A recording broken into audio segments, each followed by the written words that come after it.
মা যেমন করে নিজের হাতে জ্বালান না চুলার আগুনের ফুলকি সন্তানের গায়ে লাগতে দিতে চায় না, মহান আল্লাহ তার বান্দার গায়ে দোজকের আগুনের ফুলকি লাগতে দিতে চায় না। কারণ মার চাইতে বান্দাকে আল্লাহ তাআলা অনেক বেশি ভালোবাসেন। এ কারণে বলে ওয়াজে যা মাফ করে দিব, মসজিদে ঢুক মাফ করে দিব, শেষ রাত্রে গোপনে আমারে বল আল্লাহ আমি মাপ চাই, মাফ করে দিব। রমজান পাইছোস মাপ চা, মাফ করে দিব। লাইলাতুল বরাত পাইছোস মাপ চা, মাফ করে দিব। লাইলাতুল কদর পাইছোস মাপ চা, মাফ করে দিব। যদি মাপ না নেস তাহলে কিন্তু ধ্বংস হয়ে যাবি। মহান আল্লাহ আমাদের গুনাহ থেকে গোসল করানোর জন্য বারবার আমাদেরকে আল্লাহর মাগফিরাতের পানি দান করেন। আল্লাহর মাগফিরাতের পানি সবচেয়ে বেশি বর্ষিত হয় রমাদানুল মুবারাকে। মাগফিরাতের ঢেউ চলতে থাকে, সাগরে দাঁড়ায় থাকলেই হয়, গায়ে ময়লা থাকে না। রমজানে কোন রকম পৌঁছে গেলেই চলে, রহমতের ঢেউয়ে একটা গুনাহ থাকে না, গুনাহ মাফ হয়। আর যতক্ষণ পর্যন্ত বান্দা গুনাহ মাফ না করাবে ততক্ষণ পর্যন্ত জান্নাত পাবে। সুতরাং জীবনে মাগফিরাতের দরকার। মাগফিরাতের জন্য ঘর থেকে বাইরে কেউ মাহফিল আইলেও মাগফিরাত পাওয়া যায়। বুখারী বলে মাগফিরাতের আশায় ঘর থেকে বের হইছে, আল্লাহ 100 খুনের গুনাহ মাফ করে দিছে। আর যদি অপরাধী নিজের অপরাধ না বুঝে, সে অপরাধ থেকে ক্ষমা চাওয়ার চেষ্টা করবে না। হাসিনার মতো অপরাধ আরো করার জন্য অপরাধ লিডারের দিল্লির সেই মোদি দাদুর আঁচলের নিচে যায় বৈশা পরিকল্পনা করা শুরু করে দিবে। তখন কিন্তু মাগফিরাত নসিব হবে না। কেউ যদি মাগফিরাত পেতে চায় তাইলে তার অপরাধ আগে তার বুঝতে হয় যে আমি অপরাধী। আর যদি মাইরা ফেরা কয় আমি কি করছি, তাইলে জীবনে কোনোদিন মাগফিরাত নসিব হবে না। সুতরাং ওই গ্রুপে কেউ যায় না যে মাগফিরাত নসিব হয় না। ওই কাম করো যাতে মাগফিরাত নসিব হয়, ওই আমল করো যাতে মাগফিরাত পাওয়া যায়। এমনকি ওই রাজনীতি করো যে রাজনীতি করলে মাগফিরাত পাওয়া যায়। জুলুমের রাজনীতি করবা না, অত্যাচারের রাজনীতি করবা না, নাপাক রাজনীতি করবা না। জিন্দেগিটার বড় দাম, ফুরায় গেলে আর আসবে না, নাপাক নিয়ে কবরে যাওয়া যাবে। আলহামদুলিল্লাহ, আলহামদুলিল্লাহ ওয়া কাফা ওয়া সালামুন আলা ইবাদিহিল্লাযীনা ইসতাফা। আম্মা বা'দু ফাআউযু বিল্লাহি মিনাশ শাইতানির রাজীম। বিসমিল্লাহির রহমানির রহিম। وسارعوا إلى مغفرة من ربكم وجنة عرضها السماوات والأرض أعدت للمتقين الذين ينفقون في السراء والضراء والكاظمين الغيظ والعافين عن الناس والله يحب المحسنين.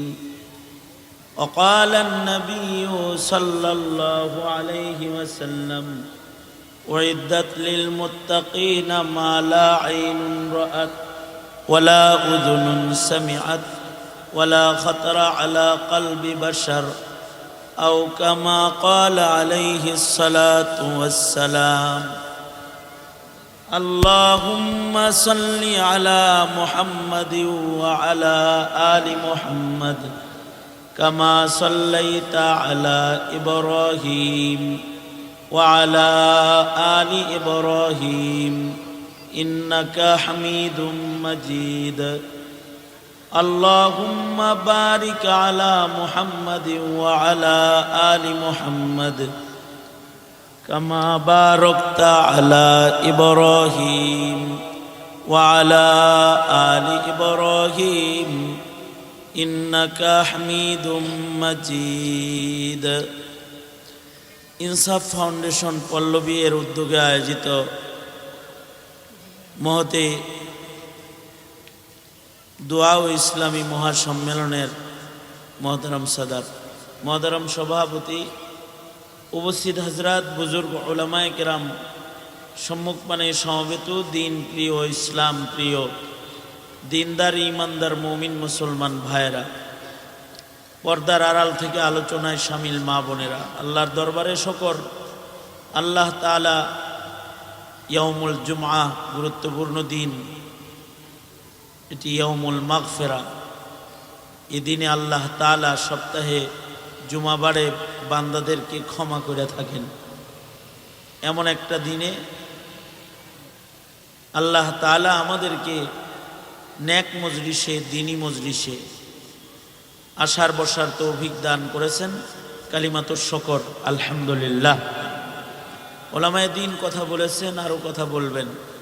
বরকতের নিয়তে সূরা আলে ইমরান থেকে দুটি আয়াত, নবীজির হাদিস আপনাদের সামনে পেশ করেছি। এগুলোকে সামনে করে সংক্ষেপে কিছু কথা। আমরা সবাই মরণশীল, সকলকে মৃত্যুবরণ করতে হবে। এই পৃথিবীতে কেউ থাকেনি, যারা আছে তারাও থাকতে পারবে না, যারা আসবে তারাও চিরদিন রবে না। এই যে আমাদের বিদায় হবে, এই তোমরা এত এরকম করতেছো কেন? মিয়া যাও, মিয়া তোমার ক্যামেরা খুললে লয়ে যাও, ডিস্টার্ব পার্টি।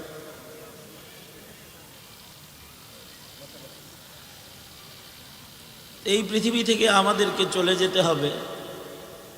যাওয়ার আগে যদি মাগফিরাত নিয়ে যেতে পারি তাইলে নিরাপদ।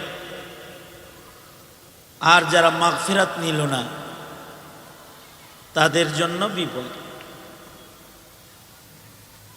নবীদের জিন্দেগিতে কোনো গুনাহ নাই, নবীরা মাসুম। নবীদের ছাড়া বাকি যত মানুষ আছে সবার জীবনেই গুনাহ আছে। নবীদেরকে আল্লাহ তাআলা আল্লাহর কুদরত দিয়ে হেফাজত করেছেন। কোনো গুনাহ নাপাকের ছোঁয়া আল্লাহর মনোনীত পয়গম্বরদের গায়ে আল্লাহ লাগতে দেন না।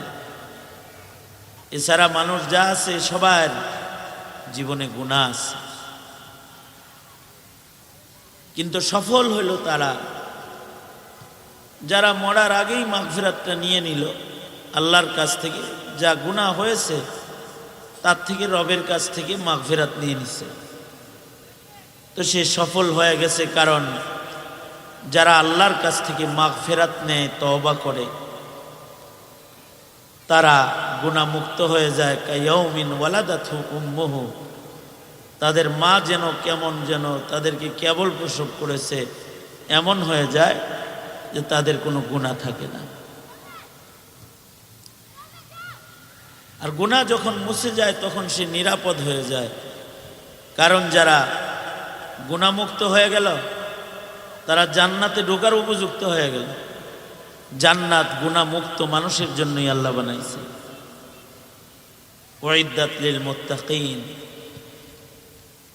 একটা গুনার নাপাক সহ জান্নাতে যাওয়া সম্ভব না। একটা গুনার নাপাক সহ আল্লাহর জান্নাতে যাওয়া সম্ভব না। আল্লাহ তাআলা পাক, আল্লাহর জান্নাত পাক। জান্নাতে তারাই যাবে যারা পাক বান্দা হবে, পবিত্র হবে, যাদের আমলনামা হবে পাক, যাদের আমলনামার গুনাহ মুছবে, যারা পবিত্র আমলনামার মালিক হবে তারা পবিত্র জান্নাতে ঢোকার উপযুক্ত হবে। যতক্ষণ না পর্যন্ত গুনার নাপাক থেকে কেউ পুত পবিত্র না হবে ততক্ষণ পর্যন্ত আল্লাহর জান্নাতে ঢোকার উপযুক্ত বান্দা হবে না। এই জন্যে বান্দাকে আল্লাহ বলেন মাগফিরাতের দিকে দৌড়াও, মাগফিরাত নাও, মাগফিরাত। এই জিনিসটা আমরা বুঝি না, কিন্তু সাহাবীরা বুঝে। সাহাবীরা বুঝছে বিদায় সাহাবীরা সবাই মাগফুর, মাগফিরাত নিছে। আহলুস সুন্নাতি ওয়াল জামাআর আকীদা, আহলুস সুন্নাতি ওয়াল জামাআর আকীদা হলো ১০০ লাখ সাহাবীর একজন সাহাবীও গুনাহ নিয়ে কবরে যায় নাই। সাহাবায়ে কেরাম সবাই আল্লাহর কাছ থেকে মাগফিরাত নিয়ে নিয়েছেন। আল্লাহ পাক তাদের উপরে রাজি হয়ে গেছেন। তাদের জীবনে গুনাহ হয়েছে, কিন্তু গুনার নাপাক সহ তারা কেউ কবরে যায় নাই। গুনার নাপাকিকে মুইসা আল্লাহর কাছে মাহবুব হয়ে তারা কবরে গেছেন। এ কারণে সাহাবীদের ঈমানটা আল্লাহর কাছে পছন্দের। উলাইকা হুমুল মুমিনুনা হাক্কা। তারা গুনাহ করে নাই, গুনাহ নিয়া তারা কবরে যায় নাই। যদি গুনাহ হয়েছে তো এই গুনাহকে দুনিয়ার মাটিতেই মাগফিরাত নিয়ে নিছে। জাহান্নামে যাইতে কতগুলো গুনাহ লাগে? জাহান্নামে যাইতে অনেক গুনাহ লাগে না। আহলুস সুন্নাতি ওয়াল জামার এটাও একটা আকীদা, এটা একটা বিশ্বাস। একটা কবিরা গুনাহ বান্দার দোজখে যাওয়ার জন্য যথেষ্ট। একটা কবিরা গুনাহই যথেষ্ট। যদি একটা কবিরা গুনাহও কারোর কবরে যায়, তো কবিরা গুনাহ এত ভয়ঙ্কর জিনিস যে একটি কবিরা গুনাহ দোজখের আগুনে যাওয়ার জন্য যথেষ্ট। এই জিনিস যতদিন পর্যন্ত প্রজন্মের মুসলমানকে বোঝানো না হবে, ততদিন পর্যন্ত কেউ গুনাহ ছাড়তে পারবে না। আর যদি গুনাহ না ছাড়ে, গুনাহগারের নামাজ কবুল হয় না, গুনাহগারের রোজা কবুল হয় না, গুনাহগার ময়দানে গেলে তারে বিজয় আল্লাহ দেয় না। গুনাহ তো দূরের কথা, একটা সুন্নতের খেলাফ কাজ করলে আল্লাহ তাআলা বিজয়ের মালা ছিনায় নিয়ে নেয়, বিজয় গুনাহগারকে দেয় না। কারণ গুনার নাপাক যার গায়ে লাগা থাকে, যার আমলনামায় গুনার নাপাক থাকে, তাকে আল্লাহ তাআলা অপছন্দ করে। যার গায়ে গুনার ময়লা থাকে তাকে ফেরেশতারা অপছন্দ করে। যার গায়ে গুনার ময়লা থাকে তাকে ফেরেশতারা ঘৃণা করে, আল্লাহ ঘৃণা করে। আল্লাহ থেকে তারা দূরে চলে যায়। যদি আমাদের কারোর গায়ে সামান্য নাপাক লেগে থাকে, আমাদের থেকে মানুষ দূরে চলে যাবে নাক ধরে। চোখের কোনায় যদি সামান্য ময়লা থাকে, তাহলে চেহারার দিকে তাকায় কথা বলে না। গায়ে যদি নাপাক লয়ে ঘুরে, তার সাথে কেউ মুসাফা করবে না, মুআনাকা করবে না। শরীরে যদি ময়লা থাকে, তারে চেয়ারে সোফায় বসতে দিবে না, তারে ঘরে ঢুকাইব না। যদি গায়ে ময়লা থাকে, তাহলে বলবে আগে গোসল করে আয়। যদি গায়ে ময়লা থাকে, নিজের সন্তান পিতাকে আগে বাথরুমে ঢুকায়। যদি গায়ে ময়লা থাকে, মা তার সন্তানকে আগে দৌত করে, আগে তার ময়লা সাফ করে, তারপরে ঘরে লয়, কোলে লয়। দুনিয়ার নাপাক যেমন গায়ে থাকলে মানুষ ঘৃণা করে, মানুষ কাছে জায়গা দেয় না, ঘরে জায়গা দেয় না, গুনার নাপাক যাদের সাথে থাকে তাদেরকে আল্লাহর জান্নাতের ঘরে আল্লাহ জায়গা দেয় না। তাদের সাথে আল্লাহ পাকের রহমত শামিলে হাল হয় না। তাদেরকে ফেরেশতারা মোহাব্বত করে তাদের কাছে আসে না। আর যারা পবিত্র হয় তাদের সাথে ফেরেশতারা মুসাফা করে। সাহাবায়ে কেরামের জামাত, সোয়া লক্ষ সাহাবীর জামাত এমন পুত পবিত্র ছিলেন, ওনারা সালাম ফিরাইতেন একদিক দিয়া, আর এক দিক দিয়া নামাজের ফাঁকে ফাঁকে 2 রাকাত নামাজ শেষ করতেন। তো সাহাবীরা এমন পবিত্র ছিলেন যে ফেরেশতারা তাদের সাথে মুসাফা করত। এই পবিত্রতা তাদের লিবাসের, সাজসজ্জার আর মেকআপের সৌন্দর্য না, এটা তাদের আমলের আর তাদের আমল নামার পুত পবিত্র হালাতের সৌন্দর্য। এজন্য এই পৃথিবীর যত মানুষ আছে, সব মানুষ 2 ভাগে ভাগ হয়ে যাবে মরার পরে। যারা পবিত্র তারা আল্লাহর জান্নাতে ঢুকে যাবে, আর যাদের গায়ে নাপাক আছে তাদেরকে আল্লাহ তাআলা দৌত করার জায়গায় ঢুকাবে, দৌত করার জায়গায়, ঘরে ঢুকাবে না। হয়তো নিজের গুনাহ দুনিয়ার মাটিতে চোখের পানি দিয়ে বান্দা ধুইবে, ধুইয়া পাক হয়ে কবরে যাবে, সোজা জান্নাত পাবে। আর যদি গুনাহ সহ যায় তাহলে আগুন দিয়া পুইড়া তাজকিয়াতান, ইমান থাকলেও তাকে দোজকের আগুনে আল্লাহ পোড়া দিবে। যদি তার ইমান থাকে, সে কালিমা ওয়ালা, তার ইমান আছে, এরপরেও তাকে দোজকের আগুনের ভিতরে পুড়বে। কেন? তার গুনার নাপাক গায়ে আছে। নাপাক সহ জান্নাতের ঘরে কাউকে জায়গা দেওয়া হয় না, কেউ যেতে পারবে না। একটা গুনাহ হইলেই হবে, একটা কবিরা গুনার কারণেও দোজখের আগুনে যাওয়া লাগতে পারে, যদি না মহান আল্লাহ মাফ না করেন, তাইলে তাকে দোজখের আগুনে নিক্ষিপ্ত হইতে হবে। এ কারণেই একটা গুনাহ যেন না হয়, একটা গুনাহ যেন আমল নামায় না রয়। নিজের অজান্তেও যদি গুনাহ হয়ে যায় তাও বলবে রব্বানা লা তুআখিযনা ইন নাসিনা আও আখতানা। আল্লাহর কাছে বলতে থাকবে, আল্লাহ ভুলেও যদি কিছু করে থাকি গুনাহ, এটাও আপনি আমল নামার থেকে মুছা দেন। আল্লাহর কাছে এটা বলতে হবে। এটা বান্দা যদি রবের কাছে পৌঁছতে চায়, রবের ঘর জান্নাতে যদি ঢুকতে চায়, তাহলে তার এরকম হইতেই হবে। মনে মনে ভাবতে পারেন, হুজুর একটা গুনার কারণে কি এত নিকৃষ্ট বান্দা হয়? এই এই এই আপনারা কি আমার কথা শুনতেছেন? তো সামনে যারা আছেন রাগ হইছেন, আপনারা এইদিকে থাকেন। সারা দুনিয়া কিয়ামত হয়ে যাক, সামনে আছেন আপনারা এইদিকে থাকেন, আমি আপনাদের দিকে আছি। আমি আপনাদেরকে খেতাব করে করে কথা বলতেছি, সুতরাং আপনারা এইদিকে থাকেন। মনে মনে ভাবতে পারেন, একটা গুনার কারণে রব এত নারাজ হবে? হ্যাঁ, একটা আকার একার রস্যিকারের কারণে অর্থ বদলায়,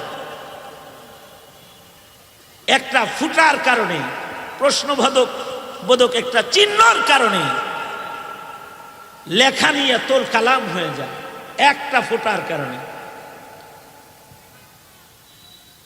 একটা নুক্তার কারণে অর্থ পাল্টায়, তাহলে একটা গুনার কারণে তকদির কেন পাল্টাবে না? গুনাহ কি ছোট জিনিস? একটা নুক্তার কারণে অর্থ পাল্টায়। এক নুক্তা নে মুঝে মুহরিম সে মুজরিম বানা দিয়া। এক নুক্তা নে মুঝে मुहरिम से मुजरिम बना दिया। मैं दुआ करता रहा और वो दगा समझता रहा। एक नुक्ता ने मुझे मुहरिम से मुजरिम बना दिया। मैं दुआ करता रहा और वो दगा समझता रहा। একটা নুক্তার কারণে মুহরিম হয়ে যায় মুজরিম। মিম হা রা মিম মুহরিম, এখানে খালি একটা ফুটা লাগছে, মিম জিম রা মিম মুজরিম। একটা নুক্তা যদি না থাকে, হালতে ইহরামে আছে, গুনাহ খাতার কাজ নাই, কেবল তওবা কইরা কাবা ঘরে দাঁড়ায় রইছে, এখন কোনো গুনাহ খাতা লাগে নাই, সম্মানী হয়ে গেছে। আবার ইহরামটা খুললা তওবার পরে একটা নুক্তা লাগায়া লাইছে, একটা মিথ্যা কথা বলেছে, একটা কবিরা গুনার সাথে তার টাচ লেগে গেছে। তো একটা কবিরা গুনার কারণে সম্মান থেকে অসম্মানী হয়ে যাবে, ছিল সম্মানী এবার হয়ে যাবে অপরাধী মুজরিম। একটা নুক্তার কারণে মুহরিম মুজরিম হয়, একটা নুক্তার কারণে দোয়া দাগা হয়। দোয়া করা, কারোর কল্যাণ কামনা করা, আইনের উপরে একটা নুক্তা লাগছে, দাগা হয়ে গেছে, অর্থ পাল্টায় গেছে, অকল্যাণ কামনা করা, ক্ষতি করা। একটা নুক্তার কারণে যেমন অর্থ পাল্টায়, আকার একার রস্যিকার রস্যকারের কারণে যেমন লেখা পাল্টায়, একটা দাড়ি কমার কারণে যেমন লেখা পাল্টায়, একটা দাড়ির কারণে লেখা পাল্টায়, হুকুম পাল্টায়। লেখছে এখানে পেশাব করিবেন না, করিলে 100 টাকা জরিমানা। খালি একটা ছোট্ট একটা টান নার আগে পড়ে গেছে, তো হয়ে গেছে এখানে পেশাব করবে না, করলে 100 টাকা জরিমানা। খুব বেশি কিছু লাগে না, কলমের একটা দাগ দাড়ি কমার কারণে অর্থ পাল্টাইছে, হয়তো টাকা দিউন লাগবো কইরা, তাছাড়া টাকা দিউন লাগবো না কইরা, মুইটা টাকা দিয়ে চলে যাওয়ান লাগবো দাড়ি কমায় ভুল করলে। আর দাড়ি কমা শুদ্ধ করলে টাকাটা পকেটে থাকবে। একটা দাড়ি কমার কারণে যেমন লেখার তর্জমা পাল্টায়, একটা ফুটার কারণে যেমন অক্ষরের তর্জমা পাল্টায়, অনুবাদ পাল্টায়, আমল নামায় একটা কবিরা গুনার ফুটার কারণে জান্নাত থেকে জাহান্নামে গ্রেফতার হয়ে যায়, একটা গুনার কারণে। এ কারণে একটা গুনাও নিয়ে কবরে যাওয়া যাবে না। মনে রাখতে হবে একটা গুনাহ মুছার যন্ত্র যা, জিন্দেগীর সব গুনাহ মুছার যন্ত্র তা। মহান আল্লাহ তাআলা গুনার নাপাক ওয়ালা মানুষদেরকে আল্লাহ তাআলা পবিত্রতার গোসল দান করেন যদি বান্দা খালি গোসলখানায় হাজির হয়। যেমন ওয়াজ মাহফিল করেছে ইনসাফ, এটা একটা গোসলখানা। এখানে কেউ আসছে তো জিন্দেগীর সব গুনাহ মাফ করে দিবে, পেছনের গুনাহ মাফ করবে, হাদিসে আছে। ফিরিস্তাদেরকে সাক্ষী রেখে রেখে আল্লাহ বলে দিবে এই বান্দাগুলা জীবনের সব কাজ বাদ দিয়া আমার ক্ষমা নিতে বসছে, তোরা সাক্ষী থাক, আমি ওদের জীবনের গুনাহ মাফ করে দিলাম। ক্ষমা করে দিবেন আল্লাহ তাআলা, ক্ষমা করেন, বড় বড় অপরাধীকে ক্ষমা করেন। সারা জিন্দেগি অপরাধ করার পরে কেউ ভুল বুঝছে, বুঝা বলছে আল্লাহ মাফ চাই, তো আল্লাহ কয় যা মাফ করে দিলাম। কারণ আমার গুনার আয়তন যত বড়, আল্লাহর রহমতের আয়তন তার চেয়ে অনেক বড়। আমার গুনাহ যতই হোক, আমার প্রতি আমার রবের ভালোবাসা অনেক বড়। কারণ আমার আপনার মালিক তো চায় না যে তার জ্বালানো আগুনের চুলার ভেতরে, দোজখের ভেতরে আমি পড়ে যাই, আপনি পড়ে যান। আমাদের মালিক তো এটা চায় না। আল্লাহর রাসূল সাল্লাল্লাহু আলাইহি ওয়াসাল্লাম এক গাজওয়াত থেকে আসতেছেন, তো নবীজি সাহাবায়ে কেরামদেরকে লয়ে আইতেছেন। দেখেন এক মহিলা চুলা জ্বালাইছে। আগের জমানার চুলা, এখনকার চুলা না। এখনকার চুলা তো ডিজিটাল চুলা, এখনকার চুলার আগুন চুলার বাইরে যাবে না। আমার হজরতের মাদ্রাসায় এক চুলা মিস্ত্রি আইছে, 2টা চুলা বানায় দিব, মজুরি হইল 1,85,000 টাকা মাত্র। তাও লাকড়ির 2টা চুলা বানায় দিবে, 2টা লাকড়ির চুলা বানাবি, এর জন্য মজুরি হইল 1,85,000। তার ভেতরে লাকড়ি ঢুকানো হবে, এ লাকড়ির চুলার দাম এত। এখন তো ডিজিটাল জমানা, উন্নত চুলা আছে। আগের জমানায় এত উন্নত চুলা ছিল না। 3টা পাথরের চাকার উপরে পাতিল বসায় রান্না করছে, এইটাই হইল চুলা। বাতাস আসলে আগুন বের হয়ে আসছে বাইরে। মহিলা নিজের সন্তানকে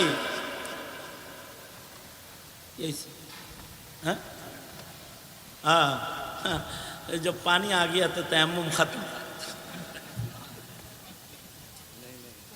बाबा आया বলছে তা আমার বয়ান করার হিল্লত নষ্ট হয়ে গেছে। কিন্তু সংক্ষেপে 2টা কথা। আমি তো ছেলের মতন আদর করে আমারে সেই ছাত্র জমানার থেকে দেখভাল করেন আল্লামা জুনায়েদ আল হাবিব দাওয়াত বরকাত। জেলখানায় যখন দুইজন একসাথে, তখন বলতেছিলেন, আব্বারে বাবা, তোর জেলটা যদি হাসিনা আমারে দিয়ে দিত তাইলেও কষ্ট কম পাইতাম, তোরে জেলে আনছে দেখে কষ্ট বেশি পাইতেছে। না, আমি তো ছাত্র জমানা থেকে অসুস্থ। আল্লাহ তাআলা আমাদের মুরব্বীদের হায়াত বাড়ায় দেখ। জোরে বলেন আমিন, আরো জোরে বলেন আমিন। দেখেন আমার কথা শেষ। এই যে আল্লাহর রাসূল বলতেছেন, দেখো ওই যে মা চুলা জ্বালাইছে, কিন্তু বাচ্চাটা খেলতে দিয়ে আসে দূরে, বাচ্চা খালি মার কাছে আসে, মা চুলা জ্বালান বাদ দিয়ে আবার বাচ্চা নিয়ে দূরে যায়। কেন যায় বলো তো? মা চায় যে তার আদরের সন্তানের গায়ে বাতাসে তার হাতে জ্বালানো চুলার আগুনের কোনো ফুলকি তার সন্তানের আদরের সন্তানের গায়ে না লাগে। আল্লাহর রাসূল বলে, মা যেমন করে নিজের হাতে জ্বালান না চুলার আগুনের ফুলকি সন্তানের গায়ে লাগতে দিতে চায় না, মহান আল্লাহ তার বান্দার গায়ে দোজকের আগুনের ফুলকি লাগতে দিতে চায় না। কারণ মার চাইতে বান্দাকে আল্লাহ তাআলা অনেক বেশি ভালোবাসেন। এ কারণে বলে, ওয়াজে যা মাফ করে দিব, মসজিদে ঢুক মাফ করে দিব, শেষ রাত্রে গোপনে আমারে বল, আল্লাহ আমি মাপ চাই, মাফ করে দিব। রমজান পাইছোস, মাপ চা, মাফ করে দিব। লাইলাতুল বরাত পাইছোস, মাপ চা, মাফ করে দিব। লাইলাতুল কদর পাইছোস, মাপ চা, মাফ করে দিব। যদি মাপ না নেস তাহলে কিন্তু ধ্বংস হয়ে যাবি। মহান আল্লাহ আমাদের গুনাহ থেকে গোসল করানোর জন্য বারবার আমাদেরকে আল্লাহর মাগফিরাতের পানি দান করেন। আল্লাহর মাগফিরাতের পানি সবচেয়ে বেশি বর্ষিত হয় রমাদানুল মুবারাকে। মাগফিরাতের ঢেউ চলতে থাকে, সাগরে দাঁড়ায় থাকলেই হয়, গায়ে ময়লা থাকে না। রমজানে কোন রকম পৌঁছে গেলেই চলে, রহমতের ঢেউয়ে একটা গুনাহ থাকে না, গুনাহ মাফ হয়। আর যতক্ষণ পর্যন্ত বান্দা গুনাহ মাফ না করাবে ততক্ষণ পর্যন্ত জান্নাত পাবে। সুতরাং জীবনে মাগফিরাতের দরকার। মাগফিরাতের জন্য ঘর থেকে বাইরে কেউ মাহফিল আইলেও মাগফিরাত পাওয়া যায়। বুখারী বলে, মাগফিরাতের আশায় ঘর থেকে বের হইছে, আল্লাহ 100 খুনের গুনাহ মাফ করে দিছে। আর যদি অপরাধী নিজের অপরাধ না বুঝে, সে অপরাধ থেকে ক্ষমা চাওয়ার চেষ্টা করবে না।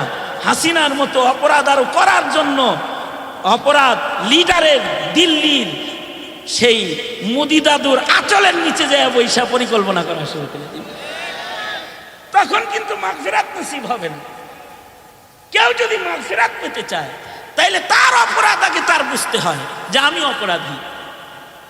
আর যদি মাইরা টেরা কয় আমি কি করছি, তাইলে জীবনে কোনোদিন মাগফিরাত নসিব হবে না। সুতরাং ওই গ্রুপে কেউ যায় না যে মাগফিরাত নসিব হয় না। ওই কাম করো যাতে মাগফিরাত নসিব হয়, ওই আমল করো যাতে মাগফিরাত পাওয়া যায়। এমনকি ওই রাজনীতি করো যে রাজনীতি করলে মাগফিরাত পাওয়া যায়। জুলুমের রাজনীতি করবে না, অত্যাচারের রাজনীতি করবে না, নাপাক রাজনীতি করবে না। জিন্দিগিটার বড় দাম, ফুরায় গেলে আর আসবে না। নাপাক নিয়ে কবরে যাওয়া যাবে না। বাস আল্লাহ তাআলা আমাদেরকে পবিত্র হয়ে কবরে যাওয়ার তৌফিক দান করুন। আমিন বলেন। আল্লাহ তাআলা রমাদানুল মুবারাকের মাগফিরাত আমাদের নসিব করেন। আমিন।